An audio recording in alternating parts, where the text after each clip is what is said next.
ñi dinañ leen bàyyi xel wax dëgg yàlla mais am na ñoo xam ni bu ñu wootee aussi yàlla def nit ñi taxaw. barke. yàlla na yàlla yokk. amiin maa ngi laa nuyu bu baax di la wax ne ajjuma waxtaan nañ fi benn waxtaan Fama. jëmale ko ci seen sortie bi ñu def ñoom waa coalition le peuple ak moom ak Dame Mbodj ak ñi àndaloon ñëpp ñu wax génne li ñoo wax les enjeux économiques des élections territoriales yi war a am. mu wax ci lu bare loo xam ne ci tënk junj nañ ko fi ajjuma ñu ne non altine na ñëw moom mu toog mu wax enjeu yi lan la enjeu wu élection locale yi ngay wax ni c'est quoi exactement sur le plan économique. waaw merci parce que xam nga élection locale élection yu politique la trop ay xëccoo ndombo tànk la ay buuxante ay xiiroo ay ŋaayoo ci gouvernance locale boo xam ni dafa jëm ci ni ñuy gérer marché yeeg ni ñuy gérer mbalit yeeg ni ñuy gérer école yeeg développement communautaire dafa war a weesu loolu rawatina nag département nga xam ni dafa wuteeg commune parce que département dafa gën a yaatu commune territoire la boo xoolee par exemple département bu mel ni département de Thiès day dem ba côté Kayar Gadiaga et tout ça ba ci géej gi territoire u jéeri ji ak géej gi yëpp ci biir département bi la bokk xam nga kooku bokkul ak benn commune ne serait-ce que commune bi gën a mag Thiès donc léegi département yi nag 45 la ci Sénégal mais daf ci am juróom-ñett yoo xam ne dafa ñor coalition citoyenne le peuple ndax li mu ëmb ci koom-koom ak ci enjeu économique ak géostratégie. juróom-ñett 8 ci 45 yi waaw juróom-ñett yooyu Kédougou la Tamba parce que benn région la woon ñu scindé ko en deux Saint-Louis Thiès Tivaouane Fatick Foundiougne ak Ziguinchor donc bu ngeen xoolee Kédougou ki fa bëgg a postuler opposition bi ki ci gën a fës muy Moustapha Guirassy ñu ngi koy tere par tous les moyens juridiques et politiques pour mu bokk ci élection yi parce que foofu pour rien au monde APR perte ko parce que may fàttali rek comme ni mu ko waxee woon ni président Macky Sall dafa ñëw au pouvoir avec un scandale de ArcelorMittal benn société bi ñu waroon jaay feeru Sénégal bi signé woon contrat ci feeru Sénégal respecté wul ay engagement am ñu porté ko plainte au niveau international mu waroon ñu damper 2500 milliards. c'est le plus grand scandale. président Macky Sall la ñëw transigé pour 75 milliards. ñu fàttali foofu agent judiciaire. une dame. waaw ba fa nekkoon ci jamono ba. dafa bañoon signé. démissionné. waaw madame Sakho. ok mais lii nit ñi xamul tamit mooy moom ki ko remplacé woon. mooy tey ki nekk ministre de l'intérieur. voilà magistrat donc ñoom xam nañu bu baax li may wax. Antoine Diome. waaw moo nekkoon agent judiciaire de l'État après. oui il était là. waaw il connaît très bien il a une bonne maîtrise des dossiers miniers. oui en tant que agent judiciaire de l'État parce que ingénierie contractuelle bu ñu koy wax moom moo fay taxawu état bi ci wàllu contrat yi muy jëflanteel ak société extractante. donc c'est pas rien du tout. ñu wax ñi seetaan.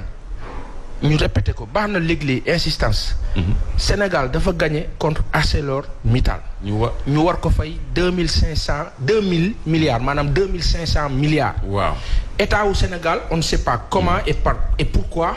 nangu moom 75 milliards. waaw différence bi bëri na de gab bi. voilà te 2500 milliards sax 5 milliards de dollars en dollars lañ ko libale dollar xam nga dafay yéeg. te boobu ba léegi dollar bi sax yéeg na mais nañ ko jàpp ci taux ba mu nekkoon ci jamono jooju parce que ñoom ñoo dollar 500 la woon moo tax ñu xayma ko 2500 milliards.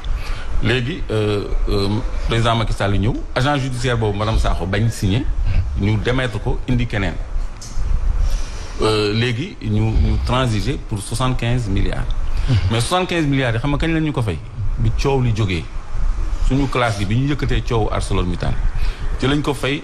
ci ñetti at fay ñu ko sax kaas ci loi trois lois de finances rectificative yu toftaloo. mais c'est terrible. lañ ko dugal te ba léegi benn 5 milliards bi duggagul ci budget bi amul benn rubrique buñ ko inscrit 5 milliards boobu donc 70 milliards sax moo dugg ci budget bi ci ñetti at lañ ko fay mun ñu ko dañ ko dabaatal ndax coow li kooku muy benn donc différence bi c'est 2425 milliards 2500 moins 75 ça fait 2425 milliards yoo xam ni kenn lijjantiwu ko pour revenir ci sujet bi ci département bi importance am 2019 bi ñuy dëgmal élection yi dégg ngeen Pierre Goudiaby Atepa yuuxu amatee opposition bi yëpp ni Macky Sall mu ngi waaj a signé benn MOU Memory of Understanding mooy njël benn contrat pré-contrat à la société turque Tosyali bi nga xam ni président Le Fer ñëwoon na fi sax en visite ak foire sociale bi nga xam ni moom entreprise boobu.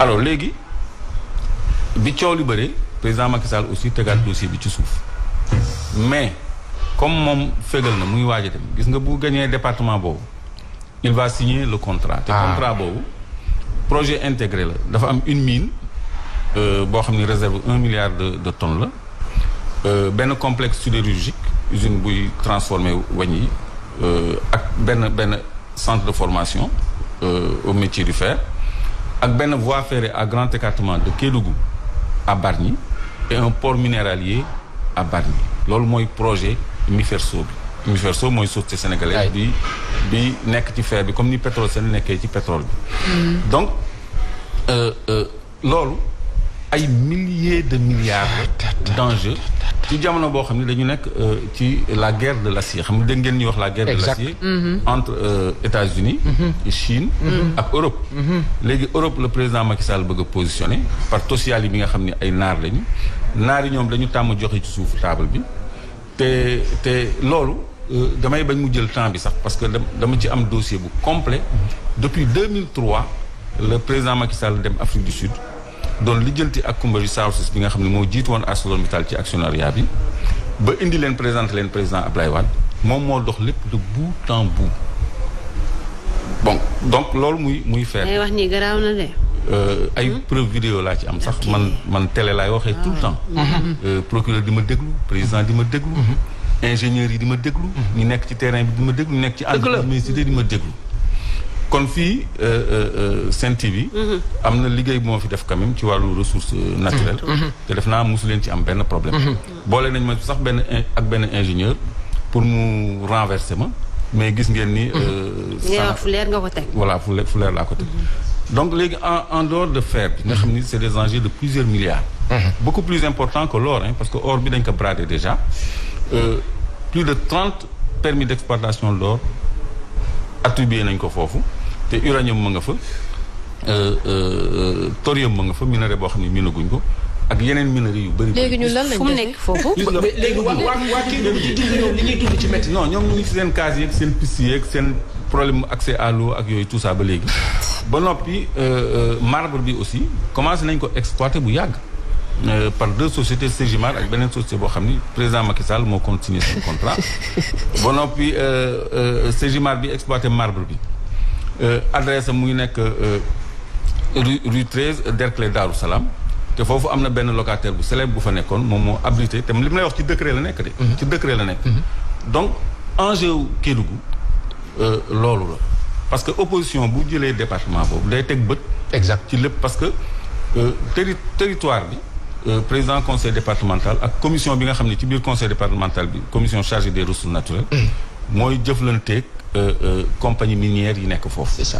pour am seen ay retombées fiscales te fii nit ñi RSE rek la ñu xam responsabilité sociale d'entreprise wala appui institutionnel nga xam ni xaalis direct la ñuy jox maire yi wala département bi mais am na yeneen source yoo xam ne prélèvement minier minimum ak fonds de péréquation minier c'est-à-dire bu fekkee ni Kédougou moo am or li muy am ci or bi 100% yi ñu jël par exemple 30% yi def ko ci benn caisse Saint-Louis bi am gaz 30% yi ñu jël ko def ci et cetera pour jox ko département yi nga xam ni amuñu ressource naturelle ñoom tam ñu mën a am source financement seen budget pour ay question d'équité territoriale donc fonds boobu tamit lu mën a indi ay revenu la ci département yeeg communes yi donc loolu je crois que nit ñi comprendre ñu lu tax malgré que Moustapha Guirassy nekk dans le bon droit ñu bëgg ko tere mu nekk candidat yéen a ngi fàttaliku Saint-Louis aussi en 2014 Ahmed Fall Baraya moo gagné woon c'était évident mais dañ ko nangu ci moom mu déployer force de l'ordre yi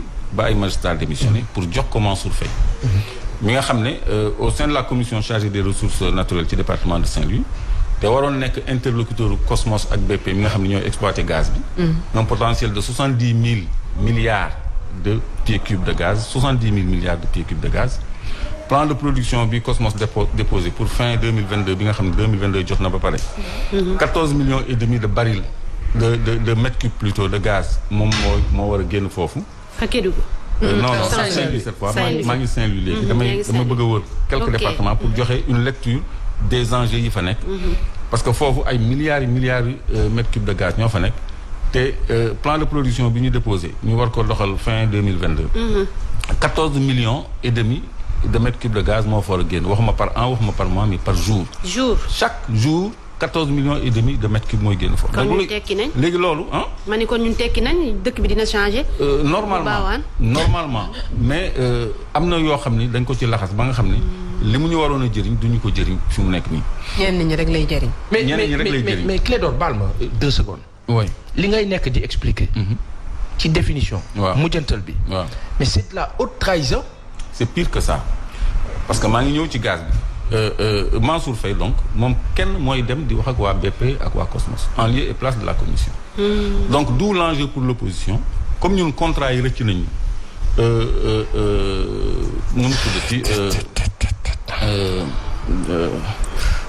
amoon pétrolier bi rëcc nañu contenu local bi rëcc nañu contenu local mooy contrat d'ingénierie et de maintenance yi ñuy signé yëpp. avant la rëcc réew mi la rëcc ah. réew mi la rëcc wala dafa dem ci yeneen loxo. non rëccul réew mi. ku mu rëcc mais rëcc na opinion bi ak opposition bi. parce que nguur gi kese. ñoo xam la ca nekk ak ñoo ñu koy seqal. c'est-à-dire ñun xamuñu lu géej gi riir xamuñu lu xew te booy wax ñu naan la non dafa compliqué alors que suñu koom-koom la dañ ko war a peeg dañ ko war a maîtriser parce que gaz boobu gis na ni mu toll ni mu bëree bu génnee dafa am benn projet bu ñuy wax gas to power c'est-à-dire gaz bi dañ koy soppi courant maanaam affecté benn quota Senelec pour courant bi wàcc lool nga xam ni ménage yi du ñu fay presque dara entreprise yi du ñu fay presque dara ba noppi suñu pouvoir d'achat day gën a yokk loolu daf ñuy teg vraiment ci rampe développement mooy jëriñ bi nga xam ni yooyu waroon nañu ko jëriñ mais projet gas to power boobu projet la projet bi taxawagul sax mais gaz boobu ñu waroon a jox Senelec pour mu defal ñu courant gratuitement waaw jox nañ ko un conseiller à la présidence ñemewuñ ko Arona Dia ak Samuel Sarr ak seeni nit ñu créé benn centrale à gaz boo xam ni turbine à gaz ñu ngi koy créé ba noppi xam nga fan lañ ko créé ñoom Mboro lañ ko waroon def mais dañ ko toxal léegi biir Cap de Biche parce que bu ñu ko defee Mboro dinañu transporter courant bi pour connecter ko au réseau bi nga xam ni Cap de Biche mooy départ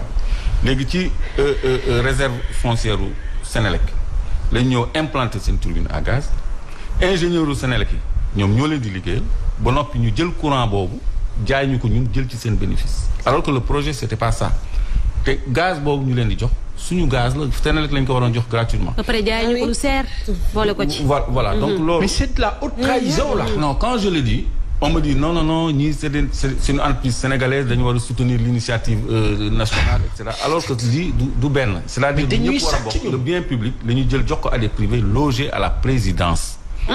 ba noppi banque bi nga xam ne moo financé projet boobu c'est la Coris Bank. seen banque la ñoom moom banque boobu Coris Bank. ku moom banque bi. mais waa présidence. BDK. je veux dire waa nguur gi BDK. Coris Group moo déteniroon 14,5% de la BDK. ñëpp xam nañ ni Aliou Sall administrateur la BDK. ñëpp xam nañ ni BDK banque Franck Timis la. ñëpp xam nañ ni président Macky Sall moo ratifié malgré l'injonction de l'inspection générale d'État moo def décret d'approbation ci ñaari blocs yi nga xam ni mooy benn bi Saint-Louis bi may wax noonu donc léegi ñoom banque boobu day siéger déjà conseil d'administration SAR Samuel moo ko fay siéger mais moom moo financé turbine à gaz bi tamit comprendre nga pour une valeur boo xam ni ñun mënoon nañu ko jënd parce que ñoom ñu ngi ci def 230 milliards état bi am na 230 milliards xoolal inondation yi nee nañu def nañ ci 774 milliards xam nga yooyu see na président Macky Sall neen day defaat beneen plan décennal pour lutter contre les inondations. muy jëlee xaalis bi. ci suñu budget bi. fu mu jëlee ci Covid bi fu mu jëlee xaalis bi. am na xaalis boobu. donc pour revenir au département man enjeu yooyu laa gis ni ñun même bu fekkee ni loolu yëpp rëccu nañu contrat yi rëccu nañu amoo pétrole yi bi rëccu nañu bu fekkee ni ay membres de l'opposition gagné nañu département boobu danañu mën a nekk interlocuteur u compagnie minières yi ak gazières yi nga xam ne ñu ngi exploité parce que ñu ngi jëm ci suñu première gouvernance pétrolière et gazière. donc pour avoir la même mise ci li ngay expliqué yëpp moo waral ngeen bëgg a xaar seen tànk tubéy pour xeex ci yenn département yi nga xamante ne enjeu bi dafa bëri surtout ci wàllu li jëm ci wàllu li nga koy expliqué léegi affaire gaz yeeg pétrole beeg yooyu. waaw justement pour que nit ñi am ci un œil parce que xam nga ci ni ñuy allouer contrat décret d'approbation la ñuy def seul le président signe te loolu leerul la preuve am na benn décret d'approbation boo xam ne dañu jox Total suñu destu géej gi décret boobu dañ ci fay ci signature président de la République parce que dañu ni 10 millions de dollars versés 30 jours après la signature du décret d'approbation c'est-à-dire suñu décret président Total da cee fay 10 millions de dollars loolu bu dul corruption jege na ko mais bu fekkoon ni dañuy dem man waaw signature ci contrat c'est incroyable ñoom ñi may déglu ñoom xam nañu contrat Ultra Deep Offshore bu Total article 19 alinéa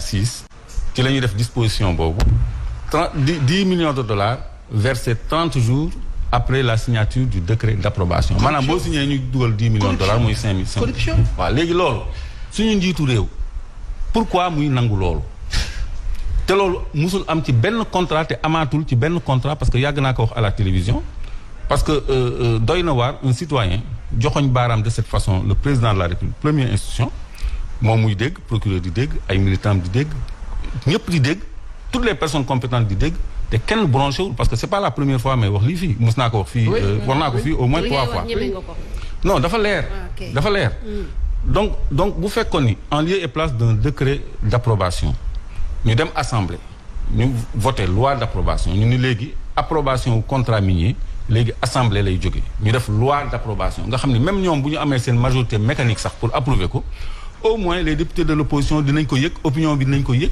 dina am ay débat au moins donc loolu vraiment maa ngi ñaan yàlla Sénégal un jour mu agsi ci lépp li nga xam ne dafa concerner intérêt général mu jaar assemblée pour mu leer pour que cas de corruption bañ a am ci loolu parce que bonus de signature xam nañ ko mais bokkul ak signature du décret président te bonus de signature mu ngi légal ci code minier bu mujj bi bu 2016 voilà yow tu suis bien mais avant c'était illégal oui tu nous as parlé de Kédougou de Saint-Louis ak yenn département waaw léegi ma jógee ci Saint-Louis ma ñëw ci département de Thiès département de Thiès c'est important gis ngeen dégg ngeen Yankhoba Diattara ni déggoo nañu ak waa APR léegi ñoom ils prennent les communes de la région de Thiès et ils donnent le département à l'APR te APR musuta mën a gagner Thiès ci loxo Idrissa Seck mais nangu nañ ko ndànk comme xale boo bëgg a jël dara ci loxoom nga proposé ko leneen boo yëgee sax mu bàyyi li nga bëgg a jël ci loxoom noonu lañ leen def parce que jox nañ leen ministère ak institution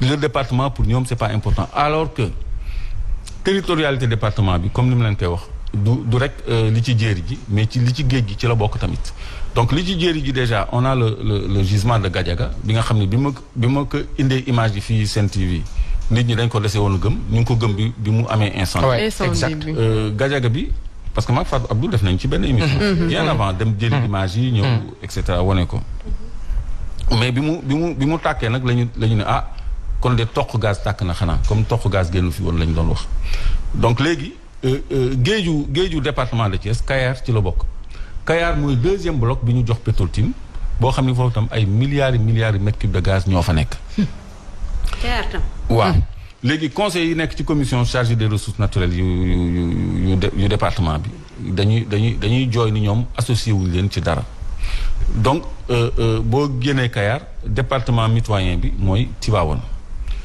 c'est un département important parce que ICS Mboro fa la nekk carrières yi béton basalte silex calcaire bi nga xam ne moom la cimenterie yi di utiliser ay beaucoup de permis beaucoup de sociétés extractives ñu nga fa ay SNPT ay Taïba ay waaye yow ñii lan la ñu bëggal yow yow Sénégal bi lan la ñu bëggal ñun ba noppi li Fatima wax rek gisaluñ tuñ mais c'est criminel ba noppi la troisième plus grande mine de zircon du monde moo nekk Diogo oui nous sommes troisième producteur de zircon du monde mine boobu mu ngi département de Tivaouane léegi conseil yi nekk foofu man dañ may jooti ni ma aleloo rek mooy nekk interlocuteur compagnie minière yi nekk foofu alors il y a une commission boo xam ne et cetera 40 ans à la tête oui il est inamovible ñooy buum di buumi daal lu leen neex la ñuy defee lu leen neex lañ koy defee voilà léegi nag boo gisee ñun au niveau de la coalition ñu def intervention bu mel noonu pour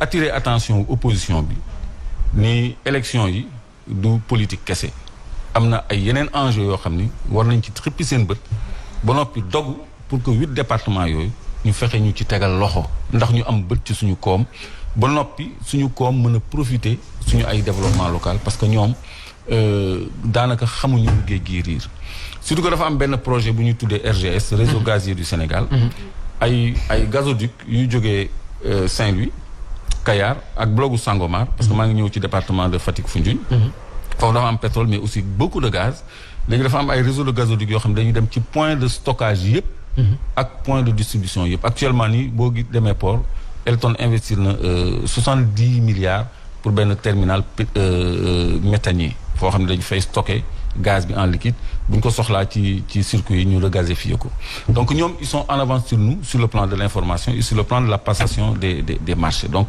loolu laay wax ni loolu rëcc nañu mais des initiés sont déjà dans le circuit léegi yow sa département même bu amul gaz bu fa gazoduc bi rombé yow am na loo ci war a récolter comme retombée parce que volumètre la nattukaay la boo xam ne lu fa jaar dañ la koy facturer kon bu jaaree sa territoire aussi parce que day am lu muy jël ci sa suuf ak emprise am parce que infrastructure yooyu day am emprise sécuritaire donc le département bu mu traversé war nga ci jot dara parce que ay volume yu ay flux yuy jàll foofu la yu ñuy natt li ñuy natt dañ koy facturer bu ñu nee mètre cube temps yow sa département war nga ci am sa ndàmpaay léegam sa facture ndox wala sa facture courant lañ lay téq lenn pour jox ko mairie bi nga nekk examiner ngeen seen facture day am toujours taxe bu ñuy jox mairie facture courant facture ndox asamaak nag compagnie extractive léegam ñun consommateur ñooy contribuer ci budget municipal asamaak les entreprises étrangères donc ce qui est en train de presque me suffoquer mooy que c'est le même pouvoir qui asphyxie des Sénégalais soi-disant sur de faux redressements fiscaux. Mais bien ils sont méchants. Mais bien sûr. ñii dañu soxora. Non et puis les compagnies étrangères. la bonne waay. dañ leen exonéré de taxes pendant 15 ans ñoom fayuñu. dégg naa tey ci information ni en 2026 le cimenterie yi di commencé fay taxe. oui dégg nga ko tey ci information. oui waaw nee nañu en 2026 le cimenterie yi di commencé fay taxe. je vous signale que Sococim mu ngi commencé produire en 1948. c'est ça 48. ba léegi fayul taxe. nee nañu 2026 lay fay. ca Pierre Crémier ba tey. Yves Crémier nee nañu 2026 lay fay. alors que bu dee entreprise comme yéen seen entreprise bi gis ngeen ni ñu leen fi toxalee woon temps yi. mais alors kan moom Sénégal doxandéem yi wala ñun. moo tax it Sénégalais yi war nañu yeewu. donc pour aller très vite. enjeu yi nekk département Thiès Tivaouane mooy yooyu. Fatick Foundiougne aussi c'est les gisements de Jifeer et de Sangomar nga xam ni pétrole la boo xam ni saytu nañ ko ba pare. Fatick gi ñu naan dafa pauvre. mais pauvre mais affaire yi xewal yi mu ngi ñëw léegi foofu tamit dafa am gaz bu bëri tamit ak pétrole bu bëri. Fatick tam am na. waaw. sama dëkk ba amul Louga. mais sa dëkk mooy fan. Louga. am na kay. Louga dafa am ci jéeri ji. benn gisement. bu ñuy wax bloc de Louga la tudd. ñu ngi ko jox benn société bu tudd Black Stairs. depuis 2013 Macky Sall moo ko joxe. waaw mais nangu na permis bi léegi bloc libre la. léegi li ci géej gi moo gën a présenter intérêt pour exploiter ko que li ci jéeri parce que boobu di nga ko yóbbu ba portu Dakar par ay oléoduc. mu nekk ay frais te bu conflit amee.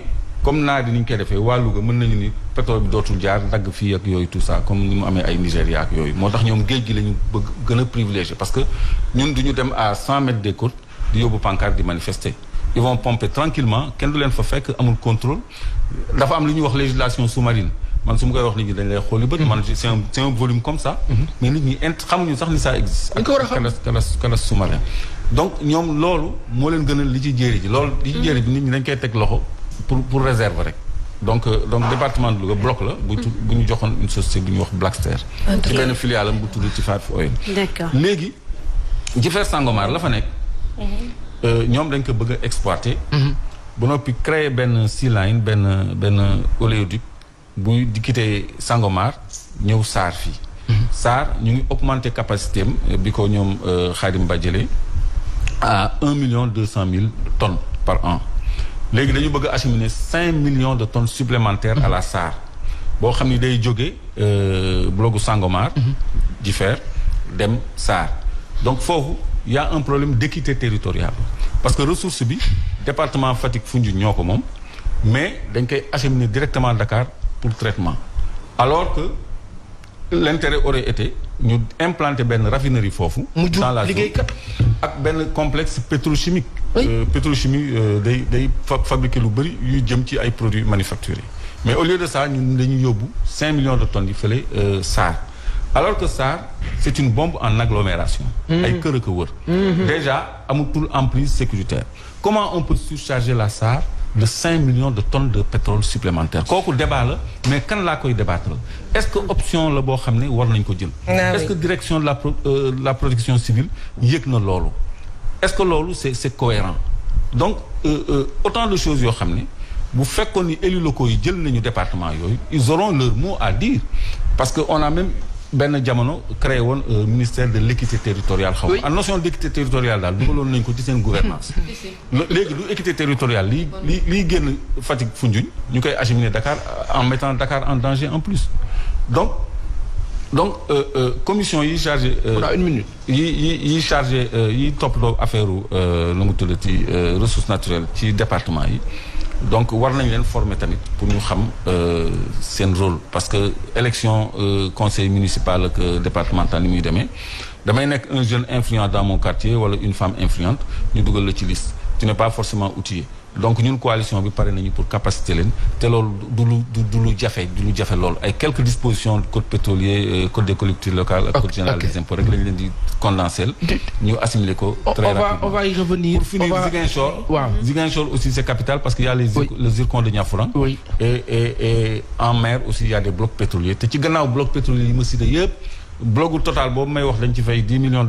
ci signature Macky Sall 65 000 kilomètres carrés de nappe pétrolifère la ñu jox total léegi total mooy dagg suuf si di jaay donc képp ku am sa département géej gi kon mooy dagg géej gi léegi di jaay destu géej gi moom lañ ko jox wallaahi jusqu'à la limite de 200 miles 65 000 kilomètres carrés lu tolloog juróomi yoon territoire gambien moom lañ leen jox ci biir géej gi loo xam ni nappe pétrolifère et donc nos pêcheurs ku ci bëgg a dem foofu doo am accès wala mais xoolal déjà à Saint-Louis plateforme de liquéfaction de gaz mu ngi à 8 kilomètres de côte foofu yëpp dañ ko baliser ba noppi muy am ay patrouilles conjointes Sénégal Mauritanie les deux armées di léegi nappkat yi ils se plaignent déjà de l'inaccessibilité de cette zone là ndax exploitation bi nga xam ne dina si ñëwaat comme jeex na du doy je pense que Clé d'Or c'est une série c'est une émission c'est une production Il y a quelqu'un qui l'a dit,